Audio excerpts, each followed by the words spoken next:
अस्सलाम वालेकुम व्यूअर्स, मैं हूं समीना पाशा। उम्मीद है आप लोग खैरियत से होंगे। व्यूअर्स, कुछ अहम खबरें और अपडेट्स लेकर इस व्लॉग में आपके सामने हाजिर है जनाब। इंपॉर्टेंट खबरें हैं जी। आज बात करेंगे, एक तो आपको बताएंगे कि ईरान वॉर की सिचुएशन क्या है, उसके हवाले से क्या अपडेट्स हैं। पाकिस्तान के हवाले से एक बहुत इंपॉर्टेंट स्टेटमेंट आया ईरान का, उसके ऊपर भी बात होगी। और कुछ बात करेंगे इमरान खान साहब के केसेस के हवाले से, कुछ नई पिटिशंस भी दायर हुई हैं, तो उसके अंदर क्या पेशरफ्त है वो भी आपके साथ शेयर करेंगे। हुकूमत ने पेट्रोल की प्राइस को कुछ थोड़ा सा नीचे लाया है, लेकिन उसके बाद अगला वादा क्या कर लिया उसके ऊपर भी बात होगी। तो काफ़ी कुछ है इस व्लॉग में। आपसे रिक्वेस्ट है कि चैनल को सब्सक्राइब कर लें अगर अभी तक सब्सक्राइब नहीं किया।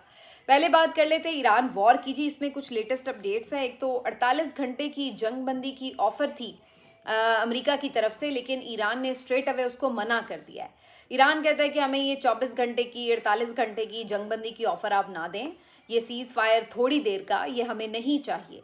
अगर आप वाकई जंग ख़त्म करना चाहते हैं तो कंप्लीट जंग ख़त्म करें। ये नहीं है कि आप हमें धोखा देंगे जी हम 10 घंटे बंद कर रहे हैं, उसके बाद हमें बातों में इंगेज करें और उसके बाद फिर कोई नया पहले से भी बड़ा जो हमला है वो आप कर डालें। तो ये अब आपकी फ़नकारियाँ जो हैं ये हमें नहीं चाहिए। वो कहते हैं भाई आपने जंग जारी रखनी है ना, बहुत शौक था आपको जंग करने का, आप आके हमारे ऊपर मुसल्लत हो गए, जंग वारी आपने हम पे वारिद कर दी, तो अब आप भुगते हैं। अब हमसे ये ना कहें कि 10 घंटे बंद कर लेते हैं, 1 घंटा बंद कर लेते हैं, 2 दिन बंद कर लेते हैं, 1 दिन बंद कर लेते हैं। तो उन्होंने कहा कोई चक्कर नहीं 48 घंटे का। तो स्ट्रेट अवे उन्होंने अमेरिका को अपनी तजवीज़ जो है अपने पास रखने का कह दिया है। लेकिन दूसरी तरफ अमेरिका के हमले भी कम नहीं हुए। एक बहुत बड़ा पुल ईरान का जो है वो उन्होंने बमबारी से तबाह कर दिया। लेकिन दूसरे ही लम्हे उनको भी ये खबर मिल गई कि उनका अपना जो तैयारा है, फाइटर तैयारा, वो ईरान ने मार गिराया, और ये तैयारा जो है वो ईरान के अंदर मार गिराया गया है। इन दोनों बातों में बड़ा फ़र्क है। इससे पहले भी इनके प्लेन्स का नुकसान हुआ है, लेकिन वो जो मुख्तलिफ अड्डों पर मौजूद थे इनके प्लेन्स, मुख्तलिफ जो खलीज ममालिक के अड्डों पर मौजूद थे, वहाँ पर उनको नुकसान हुए थे या वहाँ पर आते जाए। ये जो ईरान के अंदर प्लेन गिरा है, ये बेसिकली ये वो बमबार तैयारा था जो कि आया है ईरान की टेरिटरी पर, और उसको इन्होंने हिट किया है, और उसके हिट करने के मनाजिर भी बड़े शानदार दिखने में नज़र आ रहे हैं। तो उस प्लेन के गिरने के बाद काफ़ी शर्मिंदगी का सामना है इस वक्त अमेरिका को, क्योंकि एक तरफ आप बड़ी बड़ी बातें कर रहे हैं कि हम तो ज़मीनी फ़ौज उतारेंगे, वो तो पहले ही कह रहे हैं कि ज़मीनी फ़ौज तो ज़रा लेके आओ तो सही, ज़रा हम तो इंतज़ार कर रहे हैं आपको वेलकम करने के लिए। तो अब तो उन्होंने जो आपके आते तैयारे हैं उनको भी मार गिराया है। तो ये एक बहुत बड़ी कामयाबी है ईरान की, और अमेरिका को लग समझ गई है। और डोनाल्ड ट्रंप के साथ ये जो सलूक हो रहा है उसमें मेरा ख्याल है एक बंदा बहुत खुश होगा, वो नरेंद्र मोदी होगा, क्योंकि जितना डोनाल्ड ट्रंप ने नरेंद्र मोदी को ह्यूमिलिएट किया है, बार बार उनके तैयारे गिरने का नंबर बढ़ा चढ़ा कर बताकर और बार बार उसको मेंशन करके, तो मेरा ख्याल है कि आज नरेंद्र मोदी के पास भी बड़ा अच्छा मौका है कि वो डोनाल्ड ट्रंप को खूब चिढ़ाए कि हाँ भाई अब बताओ कैसा लगता है जब जहाज़ गिरते हैं, और हमें आप चिढ़ा रहे थे कि जैसे ये बड़ी हमारी नाकामी है, तो अब ज़रा आप बताओ कि आपकी क्या नाकामी है कि नहीं कि जब जहाज़ गिरे।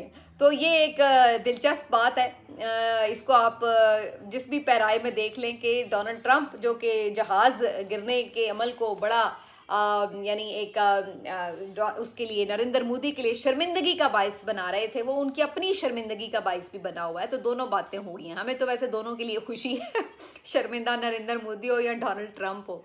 तो बहरहाल बात यह है कि डोनाल्ड ट्रंप जो हैं, अब जाहिर है कि अपनी उनकी ये एक बहुत ही सुबकी हो रही है। दूसरी तरफ इन्होंने अमरीकी जो जर्नैल हैं उनके ऊपर जो है वो मलबा डालने की कोशिशें शुरू कर दी हैं। अभी कल की खबर ये थी कि इनके वज़ीर दिफ़ा ने अमरीकी आर्मी चीफ से इस्तीफ़ा ले लिया है, और ऐन जंग के दौरान ये भी अपने आप में एक बड़ी खबर है कि आपने आर्मी चीफ से इस्तीफ़ा तलब कर लिया, और कुछ मज़ीद भी लोग जो हैं उनको डिसमिस किया गया है।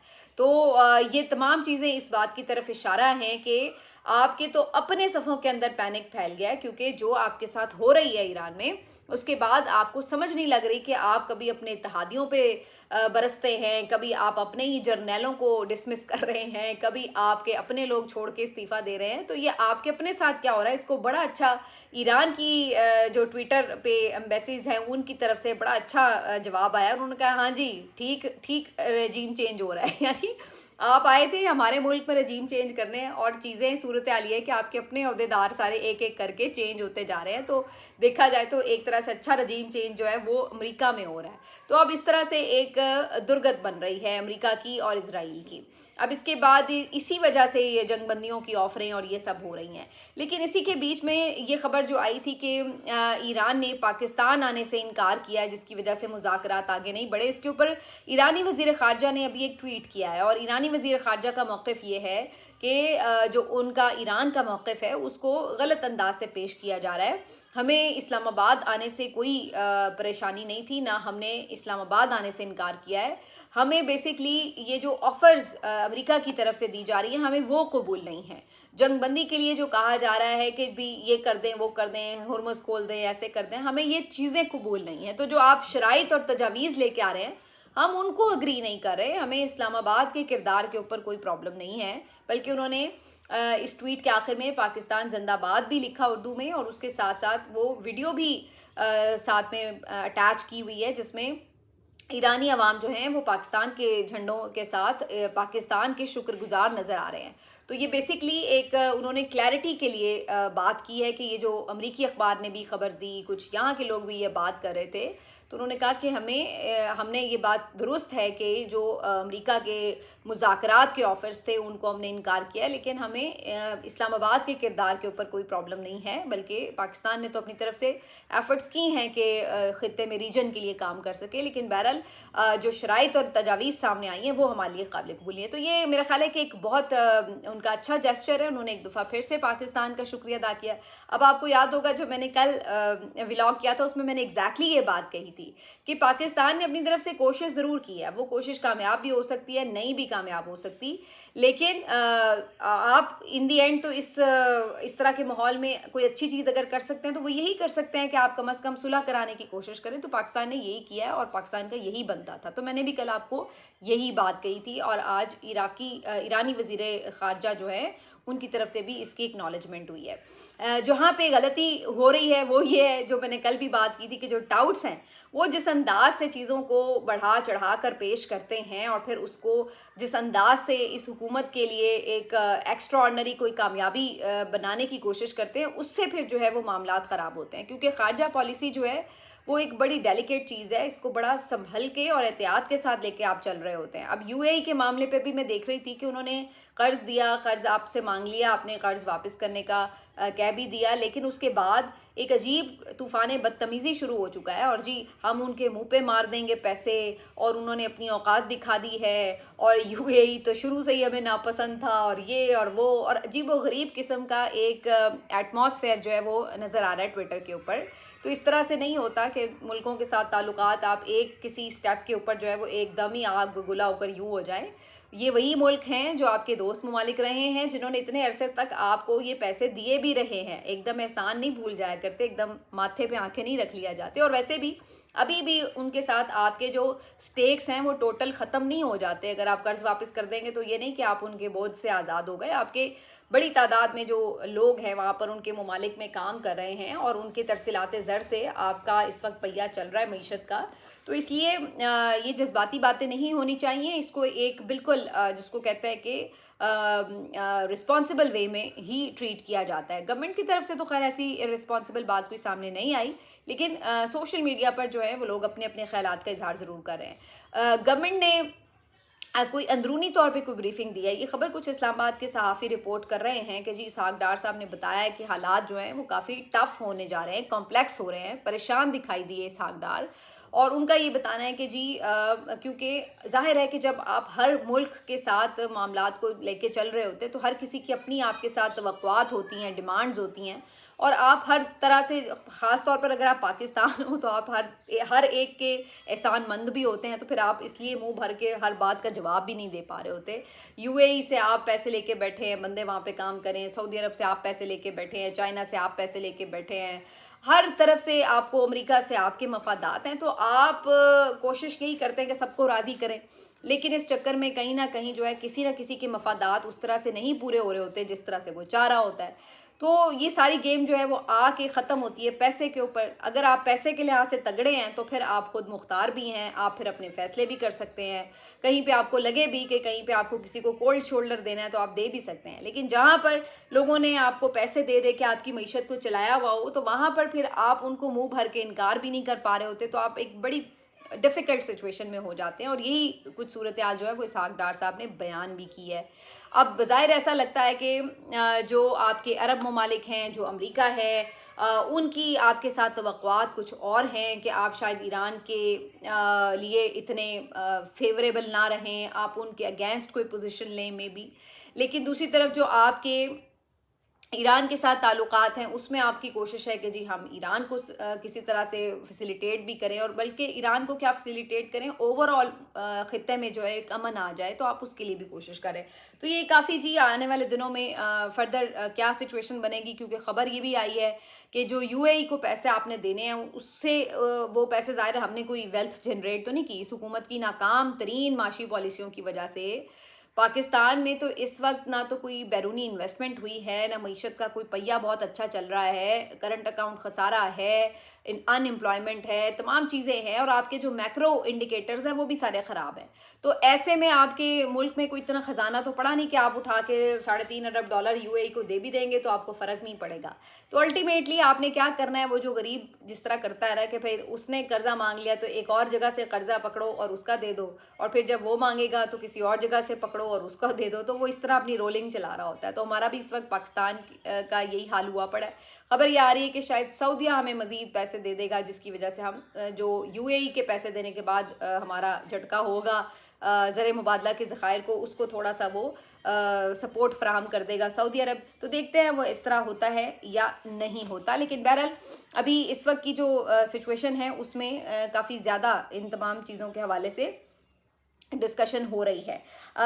एक और जो इसी हवाले से जुड़ी खबर है वो भी मैं आपके साथ शेयर कर दूं कि बैरिस्टर अकील जो हुकूमती मिनिस्टर हैं उन्होंने इस बात का इतराफ़ कर लिया है कि पाकिस्तान के झंडे के साथ 20 जहाज़ आबनाए हुर्मुज़ से गुजरे हैं। लेकिन उन्होंने इस बात का इतराफ़ किया कि सिर्फ 2 जहाज़ जो थे वो पाकिस्तान के लिए आए थे, पाकिस्तान के लिए पहुँचे, लेकिन बाकी 18 जहाज़ों की उन्होंने तफसीलात बताने से इनकार कर दिया। अब ये वो बात है जिसके ऊपर सब क्वेश्चंस कर रहे हैं कि भाई फिर वो 18 जहाज़ किधर गए।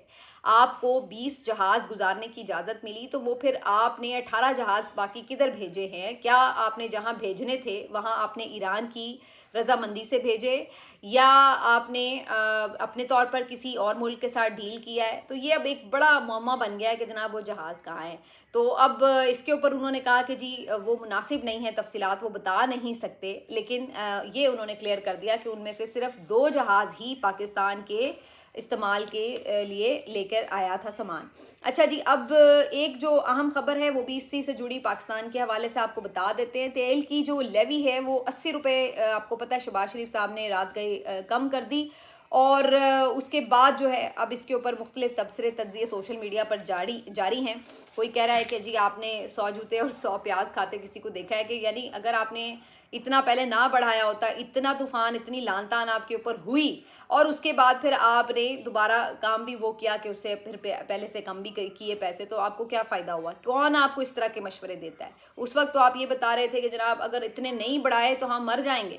अब आपको अचानक पता चला कि नहीं नहीं, हम 80 रुपये कम भी कर लें तो गुजारा हो जाएगा। तो वो तमाम लोग जो इससे पहले इस बात को डिफेंड कर रहे थे कि हाँ जी इतनी प्राइस बढ़ानी हमारी मजबूरी थी, अब यकदम उनको अपना नैरेटिव बदलना पड़ा कि नहीं, वो ये बताने पे मजबूर हो गए कि ओहो हो देखिए पाकिस्तान के वज़ीर आज़म को कितना आवाम का दर्द था कि उन्होंने एकदम पहले कम कर दिए। तो भाई पहले बढ़ाए क्यों? और आप देखिए कि इस 24 घंटे के अंदर जितने लोगों बेचारों ने 460 रुपये वाला जो फ्यूल है वो डलवाया है, वो बेचारे किससे जाके पूछें, किसका गिरेबान पकड़ें कि भाई हमें किस बात की सज़ा मिली कि उस एक दिन के अंदर यानी 24 घंटे के अंदर जिन्होंने फ्यूल डलवाया वो तो बेचारे मारे गए, इतना एक्स्ट्रा उन्होंने पे कर दिया, और आप जो हैं अब आके आप बता रहे हैं कि जी वो कम। तो कोई पूछ गछ नहीं है। वो पैसे जो एक्स्ट्रा आपने कमाए वो किसकी जेब में जा रहे हैं, वो कौन उसका हिसाब देगा आगे, ये कोई आपके मुल्क में सवाल नहीं करता, ना कोई आके जवाब देता है ऐसी बातों का। तो ये है आपके मुल्क में होने वाले फैसलों की हकीकत कि कोई एक प्रॉपर वर्किंग के साथ फैसले नहीं किए जाते। बस इधर से दबाव आया तो यूं कर दिया, फिर दूसरी तरफ से दबाव आया तो उसको यूं कर दिया। कोई उसके ऊपर आपके पास प्रॉपर वर्किंग नहीं होती। इन्होंने दाव लगाने की कोशिश की कि चलो जी इसी बहाने हम अपना जो शॉर्टफॉल है रेवेन्यू का, टैक्स रेवेन्यू का, वो पूरा कर लेते हैं। लेकिन बाद में जब हर तरफ से लान तान हुई तो फिर कहा कि चलो जी ठीक है, हमें कम कर लेते हैं, कम कर लेते हैं। तो ये इस तरह गवर्नमेंट्स तो ये चला रहे हैं, तो आप अंदाज़ा लगाएं फिर बाकी आगे क्या सूरत हाल बनेगी।